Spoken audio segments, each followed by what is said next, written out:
Hello everyone, यहाँ एक question है, find the missing angle measurements of the parallel lines cut by a transversal.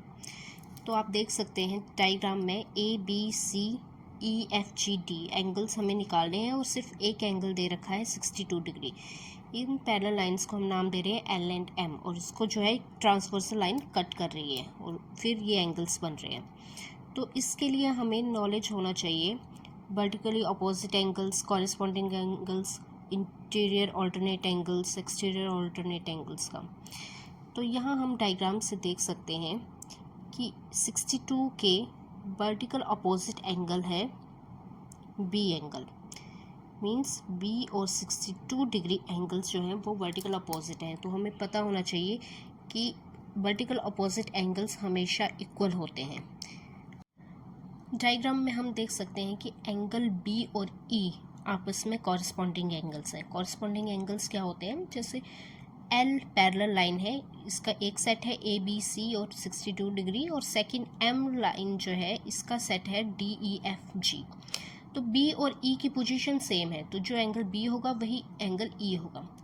दूसरी तरह से हम इसको इस तरह से कर सकते हैं कि 62 डिग्री और ई एंगल आपस में इंटीरियर ऑल्टरनेट एंगल्स हैं, जेड बनाते हैं, और जो उल्टा जेड बनाते हैं वो होते हैं ऑल्टरनेट इंटीरियर एंगल, और ऑल्टरनेट इंटीरियर एंगल हमेशा इक्वल होते हैं।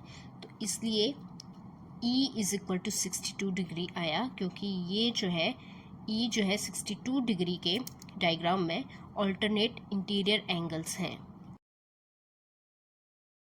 तो एंगल ई आप कॉरेस्पॉन्डिंग एंगल से भी निकाल सकते थे और ऑल्टरनेट इंटीरियर एंगल से भी निकाल सकते थे।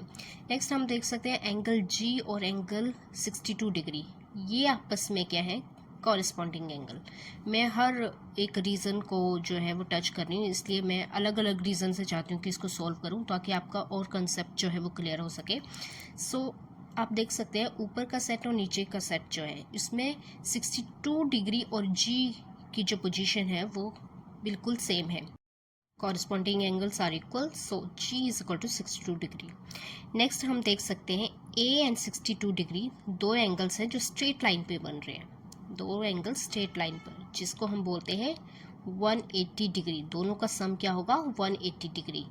It means angle A is equal to plus angle 62 degree is equal to 180। So angle A कितना आ जाएगा? 180 degree minus 62, that is 118 degree. And what will be the reason? These two angles are linear pair. जब दो angles एक straight line पे angles बनाएं तो straight line का एंगल कितना होता है? 180 डिग्री। सेम इस तरह से आप देख सकते हो एंगल ए और एंगल डी की पोजीशन जो है वो सेम है। आपको सभी एंगल्स की नॉलेज होनी चाहिए, किसको किस तरह से हम अप्लाई कर सकते हैं। तो यहाँ पे एंगल ए और एंगल डी के पोजीशन जो है वो सेम है। तो पोजीशन सेम हो तो एंगल्स क्या होते हैं? कॉरेस्पॉन्डिंग, एंड कॉरेस्पॉन्डिंग एंगल्स हमेशा इक्वल होते हैं। इसलिए एंगल डी भी कितना आया? 118 डिग्री। अब एंगल आप सी देखिए, सी और ए आपस में क्या है? Opposite, vertical opposite angles. आप और तरीके से भी निकाल सकते हो एंगल सी को, एंगल बी की हेल्प से, क्योंकि एंगल बी आपने फाइंड आउट कर लिया है। लास्ट आपका एंगल बचता है एफ। आप देख सकते हो कि एफ और सी आपस में कॉरेस्पॉन्डिंग एंगल्स हैं। आप डायरेक्ट यहाँ से एफ निकाल सकते हो, जितना सी है दैट इज़ 118 डिग्री, लेकिन मैं यहाँ पे अलग कंसेप्ट यूज़ कर रही हूँ ताकि आपको सारे कंसेप्ट क्लियर हो जाए। आप देख सकते हो ए एंड एफ आपस में जो है वो अल्टरनेट एक्सटीरियर एंगल है। A and F R alternate exterior angle, ये दोनों इक्वल होंगे। सिमिलरली जैसे बी एंड जी जो है आपस में अल्टरनेट एक्सटीरियर एंगल है। तो यहाँ से एफ कितना आया? जितना ए है, विच इज़ 118 डिग्री। रीज़न क्या रहेगा? कि F और A आपस में अल्टरनेट एक्सटीरियर एंगल है जो कि इक्वल होते हैं। तो इस तरह से आप अलग अलग कंसेप्ट का नॉलेज लेकर आप क्वेश्चन सॉल्व कर सकते हैं। Thank you.